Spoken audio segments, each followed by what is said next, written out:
the most powerful thing we can be doing as a people today is restoring the Indigenous legal systems of the local places that we're from, because those legal systems are grounded in the place that they arise from. They're from the land.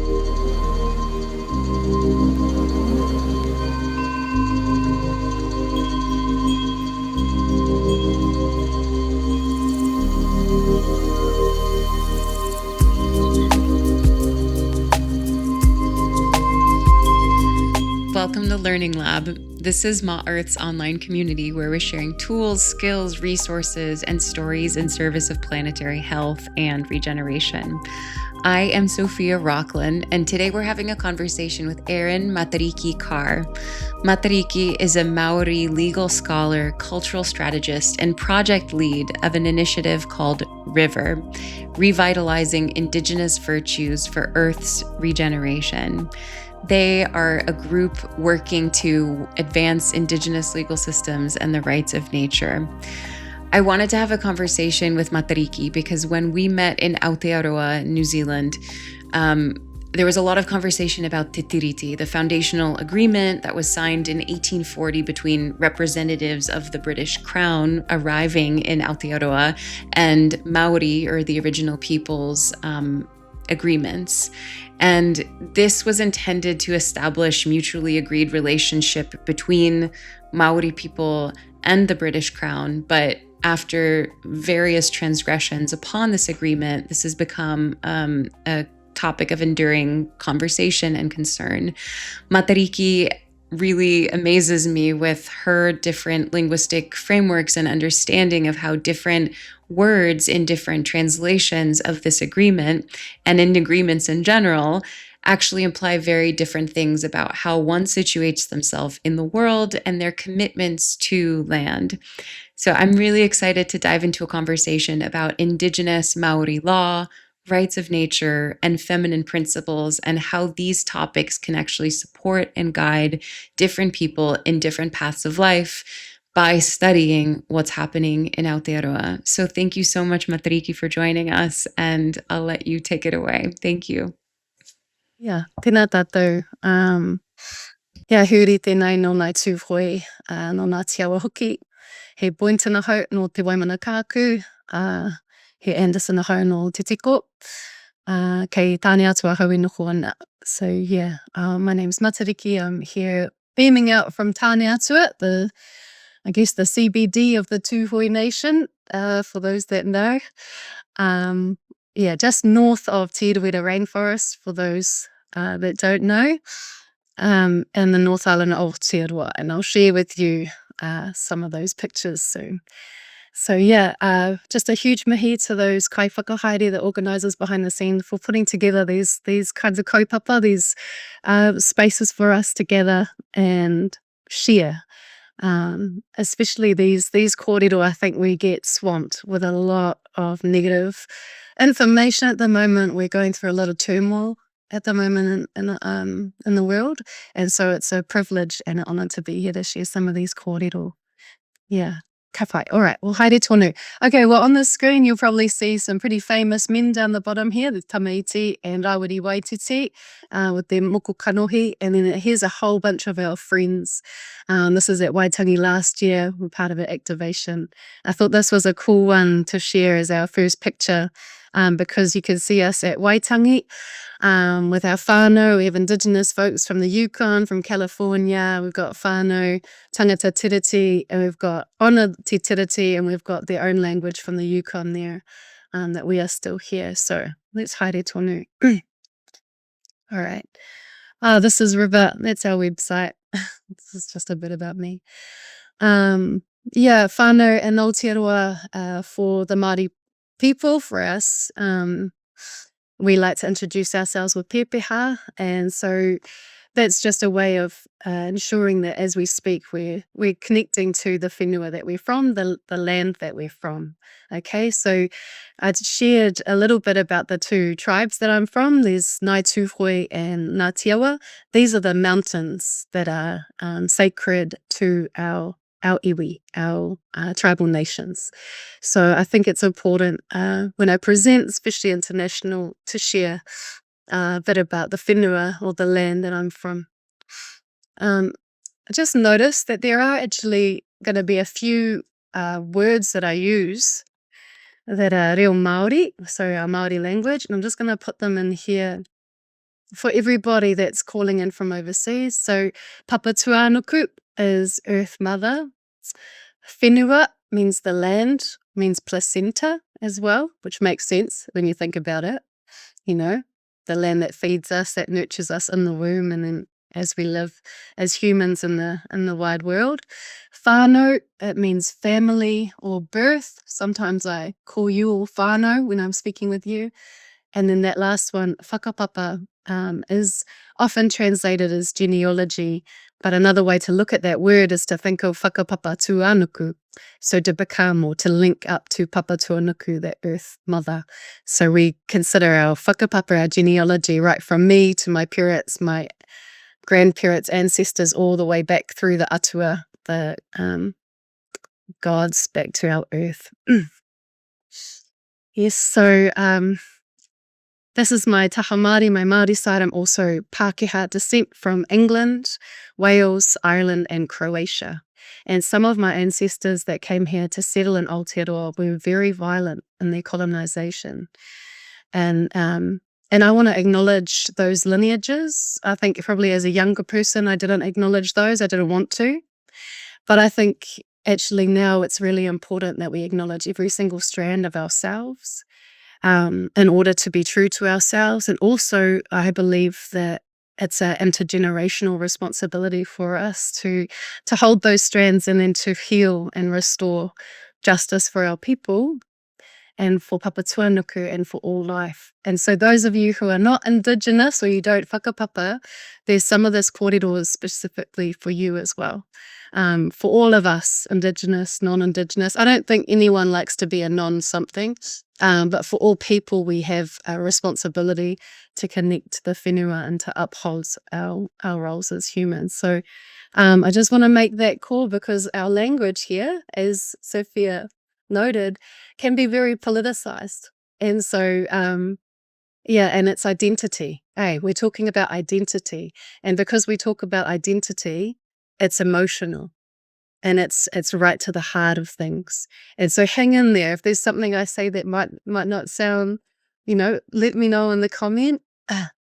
And it's an important kōrero for us to have, important discussion for us to have. If we can't get through these conversations now, then we're going to have real challenges when the rubber hits the road. All right, let's keep moving. So I'm going to be looking at a lot of paintings from the late, great Robyn Kahukiwa. She's an incredible artist. She passed away earlier this year in April. And she, one of the acknowledgements that I heard about her art was that it reminds us Māori of home. So this picture here, it says the words Te hei Māori ora. For me, I wanted to use this painting to acknowledge the great harm in the world today. We mentioned it. But this painting calls forward the feeling of our times, stressful and violent times around the world. So here in Aotearoa as well, Gaza, Congo, West Papua, California. Our hearts go out to all of you, all of the people who are being contained and oppressed. This violence, we're not immune here in Aotearoa. I know that we have a clean, green kind of reputation around the world. And I'm going to have to pop that bubble because we also live in a late stage capitalist, patriarchal, Western, colonial society. And that's a huge part of this conversation that we're having here today. Māori people and Māori women in particular remain the most oppressed people in our country. And I just want to share with you some statistics, especially for those of you who don't maybe know much about Aotearoa, but there's about 5 million of us here, going to be about 6 million of us in 2030. About 18% of that population is Māori, yeah? Despite that, over 52% of our male prison is Māori, and over 62% of our female prisons is Māori. And this means that Māori women are the most incarcerated people in the world per capita, the most incarcerated by ethnicity people in the world. So you wouldn't think that when you look at Aotearoa. Our homelessness is surging massively. It's increased in some places by 90% since September last year. We have poverty. Apparently about 25% of New Zealanders sometimes or often go without meals. That's 1 in 4. And that's actually from a social cohesion report just released this year in March. And in terms of our biodiversity and our fresh water, we have some of the most clean, pure fresh water in the headwaters of our rivers. And when you get to the lower catchments, 65% of New Zealand's rivers are unsafe to swim in. 65%. And our biodiversity, about 76% of our indigenous freshwater fish are classified as threatened or at risk of extinction.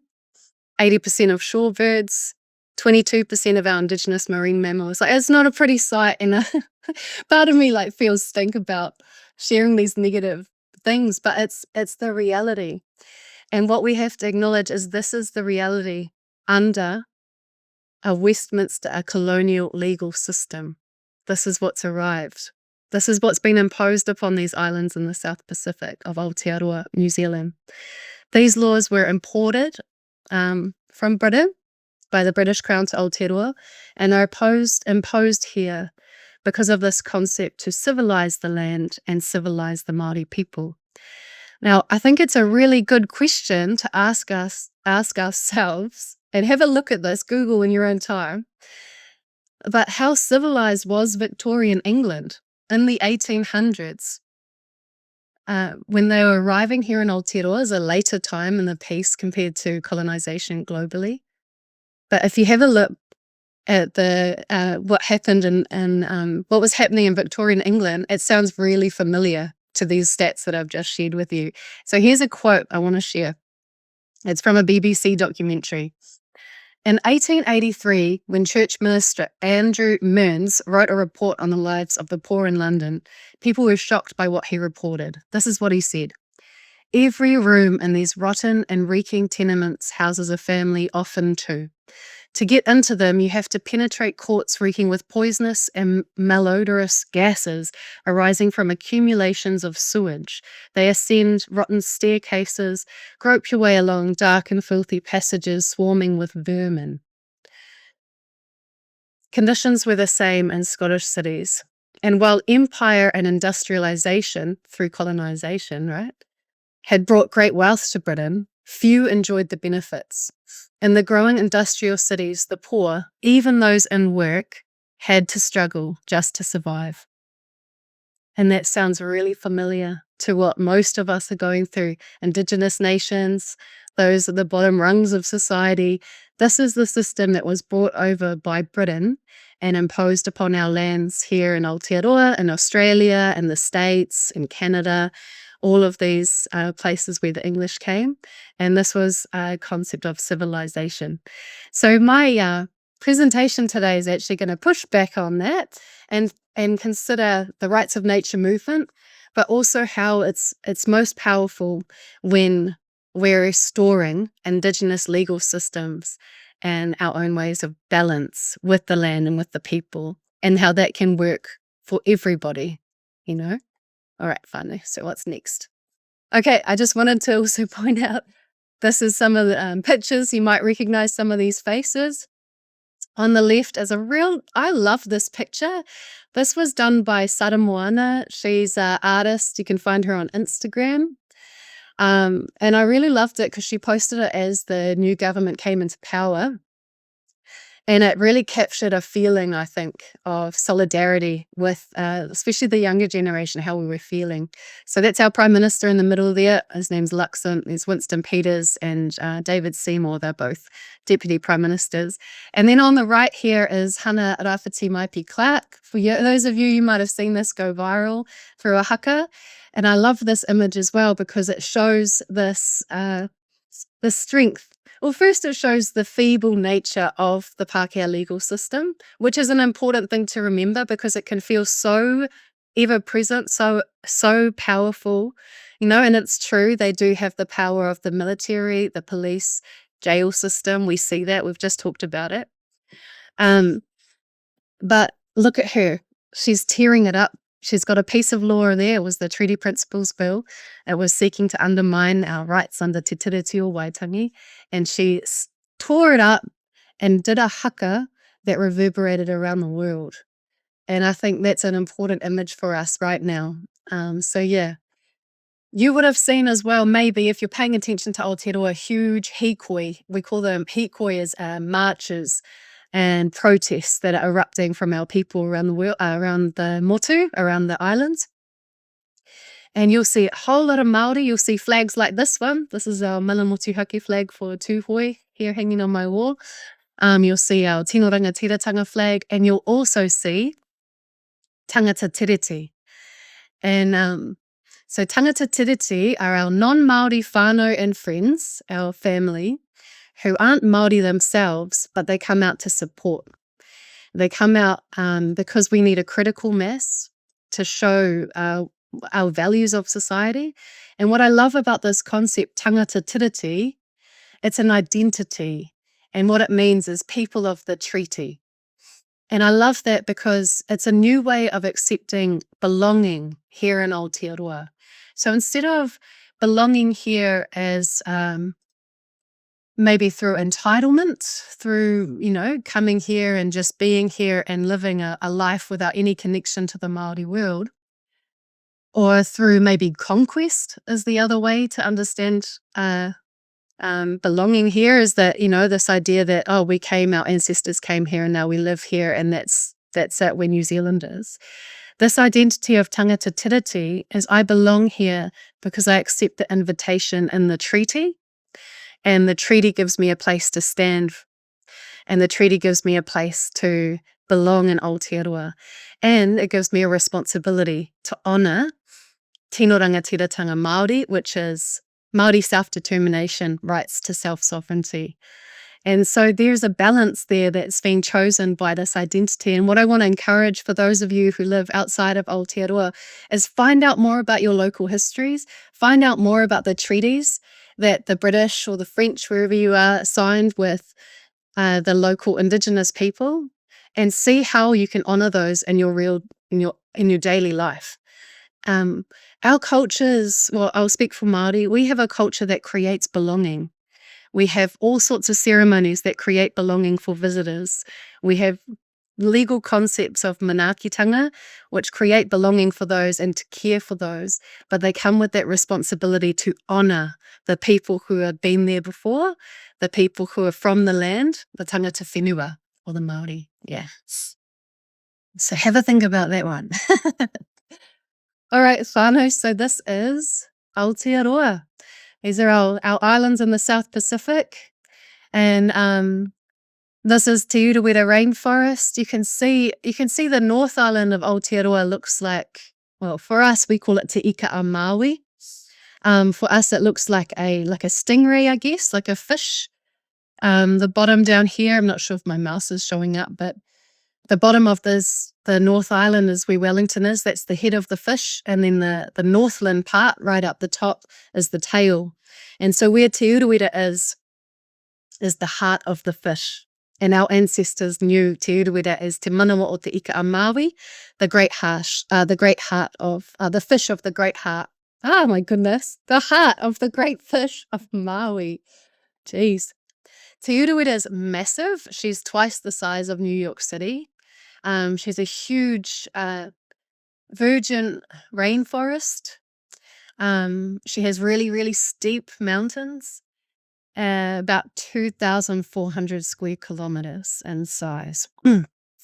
So Tūhoe's story, the way that we describe our whenua and ourselves, our land, and how we relate to her is like this.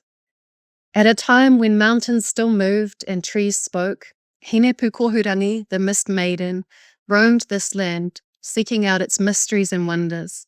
One night, Te Maunga, the mountain, set his eyes upon Hinepu Kohurangi, and behold, he was astounded and in awe of her beauty. He endeavoured to win the heart of the magnificent mist maiden. The two unified at Onini in Ruatahuna and had Pōtiki, the eponymous ancestor of the Tūhoe people. It is because of this Whakapapa, this ancestry, that Tūhoe are known as Ngā Tamariki o te Kohu, the children of the mist. So that's our connection to this whenua. That's our homeland, our iwi whenua. It's not a national park anymore. So these lands, that from time immemorial, from when the mountains still moved and the trees still spoke, and the mist mountain on the landscape, that's how long our people have been here for. Yeah. So we don't say 1,000 years or whatever. We'll say we've been here since the mist married the mountain. Time immemorial. And then, of course, our families, and they are our families, our relations from Britain. Our British ancestors arrived here, and over time, right up until the 1950s, Tūhoe really had our control over Te Urewera.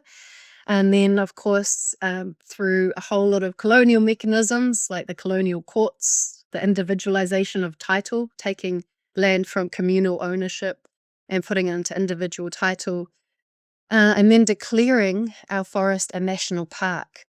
And for those of you who know national parks, you might think, no, that's awesome. National parks are great. They're places for conservation. Well, actually, the downside of the national park is that it claims ownership from human over land. And it says, well, this huge area is now a wilderness that we have to protect from humans, and we're going to put an ownership over it and say that this human, or for us, it was the Department of Conservation, now owns this land. And so instead of belonging to the land or being people of the land, tangata whenua, you've now introduced a British legal system, colonial legal system of hierarchy, where you put the human above the land, and you call it a national park. The impact of the national park excluded Tūhoe from our homelands. And so we no longer were able to hunt the same foods that we wish to eat, that our ancestors ate. We were no longer able to build our homes in there. And over generations, we lost our ability to exercise our authority over those lands. And when you lose that over generations, you forget that you have authority. And you start to believe in the authority from others who have imposed themselves upon you. And so the great impact of creating a national park was that it was the dispossession of Tūhoe of our homelands, and it was the removal of our sense of authority and belief in ourselves and our own legal systems, and the replacement of that with these colonial laws of possession and private property, right?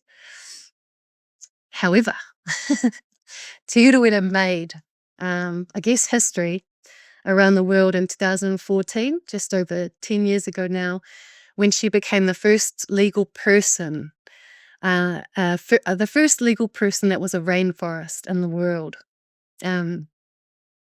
This was part of a treaty settlement. I'm happy to talk about those. I wasn't planning on talking about them in this. But there's a treaty settlement process where there's negotiations, and the Crown, who is the government in New Zealand, apologises and acknowledges the impact and the violence of colonisation. And so as part of that, Te Urewera was returned to Tūhoe, not under Tūhoe ownership, but under her own ownership. And so legal personhood is a concept that's invented. It's a legal fiction in the colonial world, in the colonial legal system, that helps us recognise, in our example, an Indigenous legal system. So let's move. I want to show you, this is a closer look at Te Urewera. Um, yeah, you can see, I just love these photos. I'll just introduce the photos and jump back straight in, but you can see how lush and green she is. You can see some of her mountains. This is in the south of Te Uruwera, these maunga here, Panikire maunga, Panikire Mountains, and this is a huge lake. It's actually a Moana. We call it an inland sea for us, Waikare Moana. This here in the bottom is Hine Pukohurangi, the Mist Maiden. So she's the mother of Tūhoi. We call ourselves the children of the mist in reference to her, in honor of her. And we find great comfort in the mist. And then these trees over the side here, those are up in the subalpine and alpine parts of Te Uruwera, mostly towards the south. I think in English people call them a cloud forest or a goblin forest.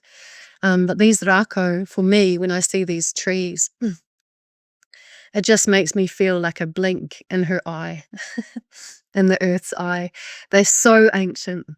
They're silver beech trees, and they're so ancient that when you're around them and you feel the energy and you can breathe the air around these trees, you just know that you're just this big compared to the expanse of time that these trees and this earth has seen. And that's important. That's important. That humility and understanding of where we belong and in the web of life is a huge part of our Indigenous legal system. It's an important part of relating to the land. This is why our creation stories as Indigenous people are the beginnings of our laws, and why when they're described as myths and legends, that's so violent and so dismissive and so blind to the wisdom of our Indigenous ways of seeing and being with the world, in balance with the world. And I can tell you, in the 1800s, we didn't have great inequality, homelessness, starvation of our children, none of that. Imprisonment that we have, all of these extreme suffering by human in these lands, we didn't have that. Not at these times. Okay, so just returning to the legal personhood, because I know some of you will be really interested in this too.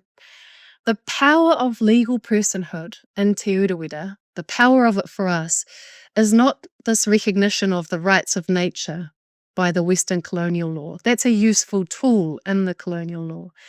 It's the shield that this concept of personhood creates within the colonial law that protects and gives space for us as tūhoi to recreate and to relearn our own Indigenous legal systems, our land-based legal systems, and practice them and build authority and build belief in these systems so that we may live by them again.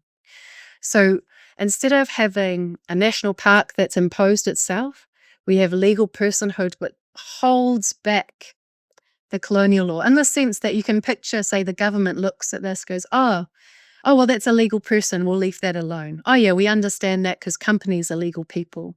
So yeah, that's cool, we get that, we'll just leave that alone. And in that sense, it's created this shield, right? So from that view, that's what you see as the legal personhood. The true power, what I want to emphasize, is the nourishing and the feeding of an Indigenous legal system underneath of that. And so how that shows up in Te Uruwera is that the act, the legislation, holds that back. And then the management plan, which we call Te Kawa o Te Uruwera, the laws of Te Uruwera, has framed and articulated this legal system of tūhoi. Now, what does that look like? Well, the heart of it, the one-liner, is instead of resource management, which when you think about it, it's quite an arrogant concept because it minimizes the earth to a concept of resource instead of a whole complex living system that's beyond our understanding as humans, right? Instead of resource management, we say we'll have human management for the benefit of the land. Now that recognizes a few things. Human management for the benefit of the land recognizes that humans are the ones that are creating all the mischief and all the pressure on the living systems of the earth right now. The earth herself, she's actually all good. Like, she knows what she's doing. Like we always say, she knows how to make butterflies. You know, she knows the relationships between all of these living systems that occupy her body. Humans are just the youngest in our creation stories. Us humans, we're the youngest sibling of the birds and the trees. We're that little snot-nosed kid at the bottom there, and we need to manage ourselves for the benefit of the land, you know? And so that means instead of having property rights over the land, we have responsibilities of care to the land, right? And so there's a whole legal infrastructure that upholds this, and I'm happy to answer any questions for those of you that are interested. It's really interesting, especially if you're into reading. Have a look at the Act, read the Act, read Te Kawa o Te Uruwera. That's the most important one. Te Kawa o Te Uruwera is the one that's got it's grounded in a tūhoi perspective. Yeah. And it is enforceable under the Act, so it has teeth. And that's an important part of the legal personhood example here in Te Uruwera. So I shared with you a story about how tūhoi relate to the land. And just to illustrate this point, I want to read just really briefly how the Act describes our land. Te kawa o te uruwera. Sorry, I just saw a quote come up, a little comment. Te kawa o te uruwera, that's the management plan. So under the Act, this is how Te Uruwera is described. Te Uruwera is ancient and enduring, a fortress of nature, alive with history. Her scenery is abundant with mystery, adventure, and remote beauty. Te Uruwera is a place of spiritual value, with her own mana and mauri. Te Uruwera has an identity in and of herself, inspiring people to commit to her care. Now, none of our colonial law sounds like that. That is the power of this piece of legislation, this rights of nature, this legal personhood, is it's given us a space to describe our laws. Yeah. So I hope I probably made that point clear a few times, but that's the power of the legal personhood. And I would go so far to say that other legal personhood or rights of nature, if we do not use that opportunity to restore Indigenous legal systems, then we're missing the strength of this tool in the colonial law. The thing is, you cannot edit the colonial law to suddenly become a land-centered, earth-centered system. It is built on hierarchy, human, the divine right of kings, the doctrine of discovery. These are legal concepts at the root of these Westminster legal colonial systems, and we can't just edit them today to give them some sort of new philosophy at their heart. What we can do is create these tools like legal personhood, rights of nature, ecocide. These are tools that we can use to hold back. But the most powerful thing we can be doing as a people today is restoring the Indigenous legal systems of the local places that we're from, because those legal systems are grounded in the place that they arise from. They're from the land. Our laws here in Tūhoi will be different from my laws from my other iwi neighbouring of Ngāti Awa. But there'll be common philosophies of care and responsibility to the land. So, all right, Whānau, the next part of what I want to share with you all today, and I might have to move through this quite fast, is that as we restore these Indigenous laws, we have a lot of work to do. So, on your screens now, we have some really amazing paintings from Robyn Kahukiwa. And I think what's important about this is this concept of mana wahine. So one of the big challenges that we have as Indigenous people, and I'll speak more to you at the moment because this is more of an internal conversation, but I think it's important for us to acknowledge. We have a lot of work to restore ourselves. We have a lot of healing to do. And for our friends, our tangata tiriti friends, our Pākehā friends, that's a really important point to understand. unfortunately, we can't just push this one legal system back and then just all of a sudden pop up our new old Indigenous legal system. We have been oppressed over generations, centuries, and there's a lot of work to heal ourselves and heal the system for the benefit of all people and the land and all the living systems of the land. One of the major things that we have to rebalance within this system is mana wahine. It's the feminine. So when you look at these paintings, this is actually a kōrero about the silencing and the distortion of the sacred feminine through colonization, right? So we know that colonization is capitalist and patriarchal in its nature. Okay, let me know in the comments if you've ever heard of Maui. Maui, the demigod. Maui, famous Maui from all around the Pacific and Aotearoa. Maui, who's in the Disney movie with Moana. I'm sure most of you will have heard of Maui. Well, many of you might not have heard of his mother. This is Taranga to the left, and this is Muri, make sure I get her name right, Muriranga Whenua, his kuia to the right. Why I put them here is because whilst we've heard of Maui, we've heard many, many stories about Maui slowing the sun, Maui pulling up the North Island of New Zealand, the great fish of Maui, all of these huge feats that he's created. Every single time, every single adventure he went on, every single feat that he accomplished, before he went, he talked to his kuia. He sought out his grandmothers or wisdom from the women around him. So Taranga here is his mother. Maui was born as a stillborn, or he was premature, and she tied him up in her top knot, her hair, which had magical powers, sacred, that actually gave him, in some stories, gave him the powers that he then possessed. So that's Taranga. Then to the right, Muriranga Whenua, one of Maui's grandmothers, that's her pulling out her lower jaw and gifting that to Maui. That lower jaw is a jawbone of enchantment and knowledge. She was known as one of the first ever wahine tohunga, like a medicine woman. And without that jawbone, without that gift, Maui would never have been able to accomplish many of his feats. So what's important about these is that colonization and its patriarchal nature silence and distort the stories of these women, these wahine, despite the fact that they're so central to all of these stories. They are sidelined and pushed to the margins of our histories. And this is something that's a challenge for us to learn about our kuia, our atua wahine, our grandmothers, our goddesses, and restore their balance.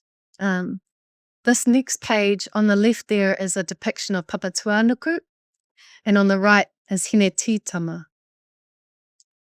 These are also Robyn Kahukiwa paintings, and I can't stop staring at them. They're so beautiful. There's a lot of kōrero out there, a lot of stories out there about these paintings. I don't have too much time to share with you, but if you'd like to know, just send us a question. What I want to just read is, I want to just share a couple of proverbs from around the world. So for those that might be calling in from around the Shane people in North America and Turtle Island, this is a proverb from there. A nation is not conquered until the hearts of its women are on the ground. Then it is finished, no matter how brave its warriors or how strong their weapons. We have a similar proverb, whakatauki, here in Aotearoa. Ka ora te wahine, ka ora te whānau, ka ora te hapu, ka ora te iwi. If the woman is cherished, the family will have wellness. In turn, the communities will be strong, and thus the beauty of the tribe will be seen. So these kōrero, these proverbs, are common around the world, through all societies, right? And even in Europe, because of course, colonized. Europe was colonized too, right?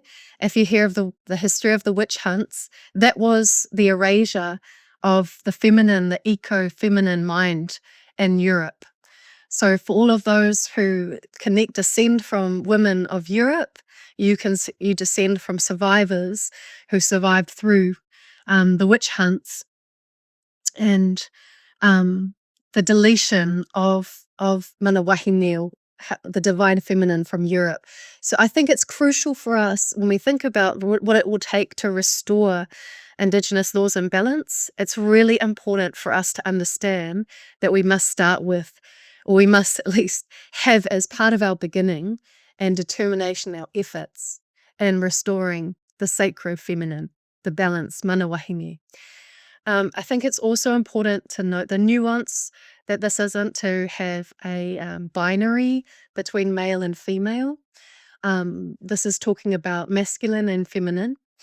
And actually, the nuances that we wouldn't have necessarily talked about mana wahine as a specific separate thing before we were dominated by patriarchal system, because it would just have been mana, right? It would just have been mana or honor or dignity that all people carry, right? But we have to uplift. There's an imbalance at the moment of the masculine, the feminine, or mana tāne, mana wahine, even within our own systems, that needs to be restored so that we do not restore a system that inherently is patriarchal. Okay? So that's a really important part of our restoration in our mahi. And I wish I had saved a bit more time to talk about this, but please ask any questions if you like to. One thing I'll point you to is that at the moment there's Waitangi Tribunal hearings on the mana wahine claim. So a whole lot of expert evidence is online, and I'll share a link with Sophia. We can share that out with you. These final slides. This one here is, I wanted to just say about solidarity. I'm on the Ma Earth platform and I'm super grateful to be here. And I hope that those of you that are here, I know that we're all from around the world. We must have some likeness in our mindsets to bring us here today.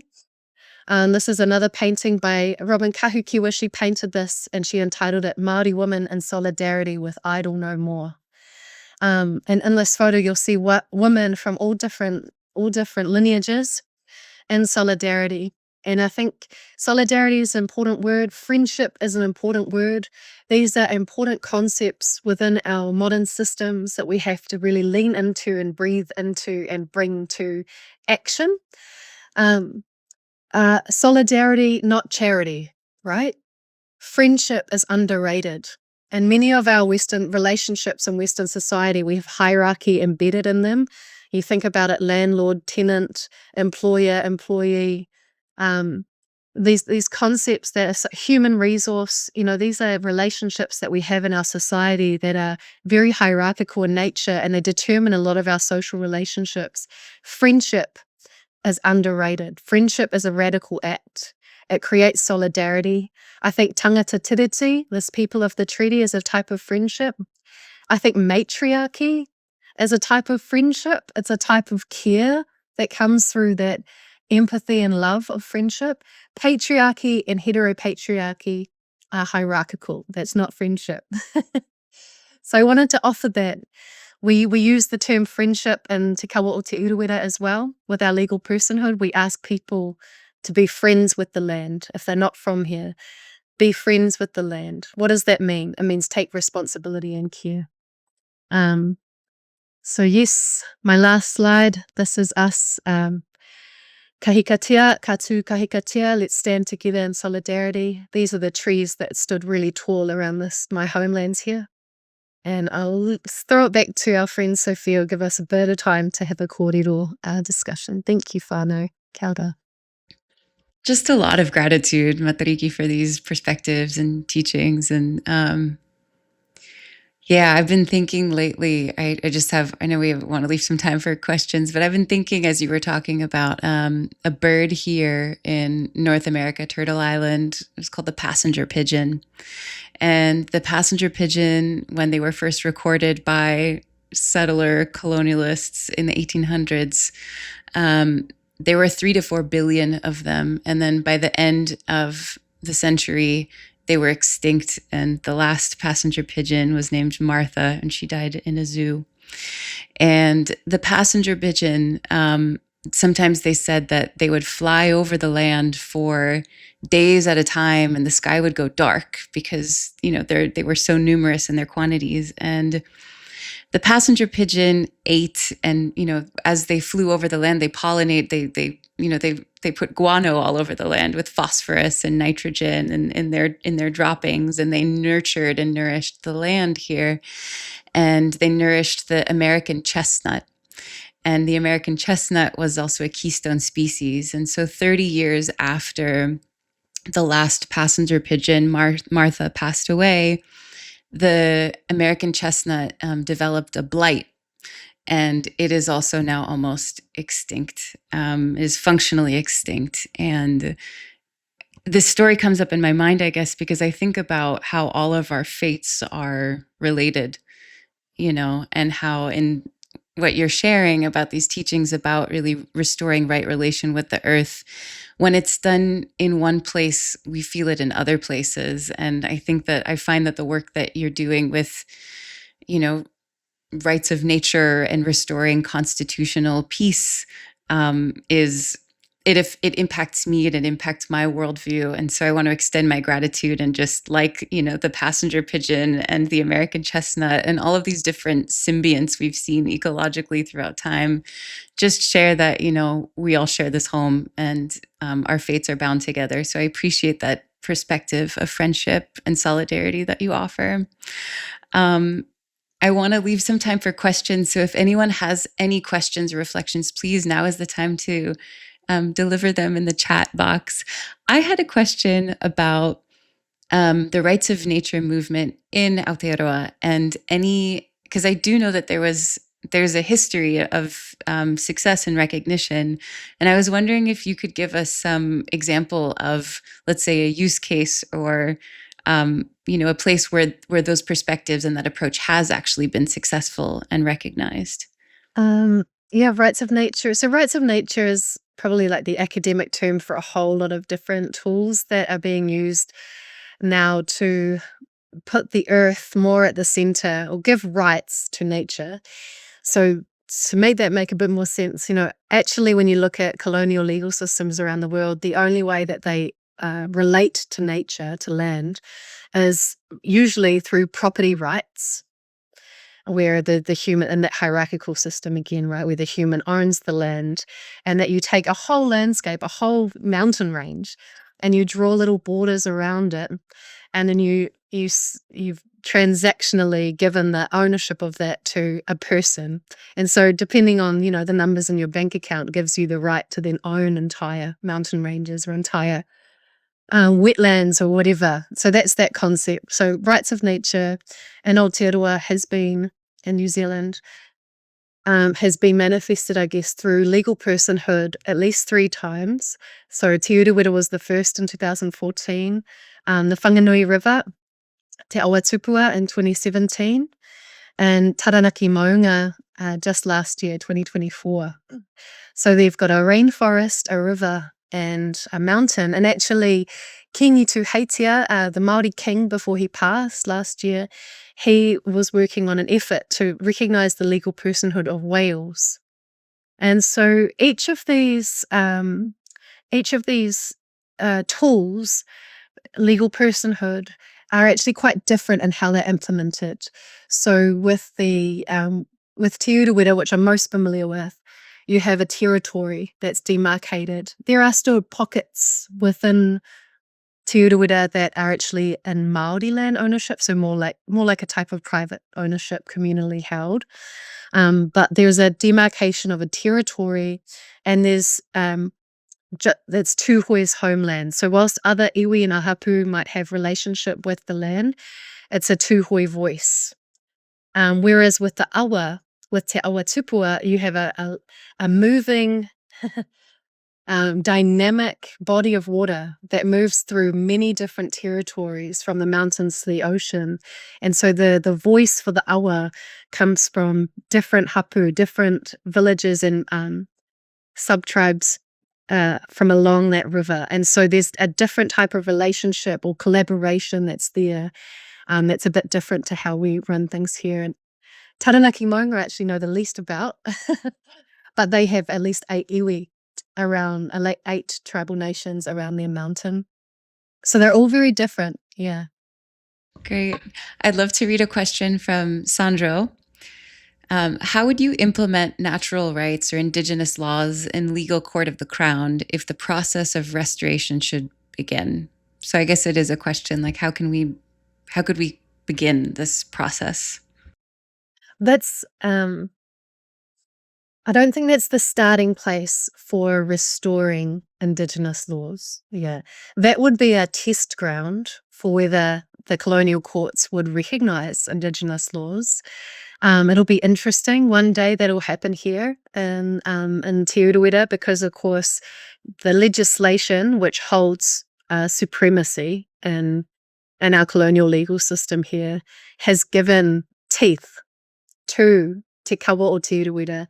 And so you have an articulation of a tūhoe legal system that has teeth in the court of law.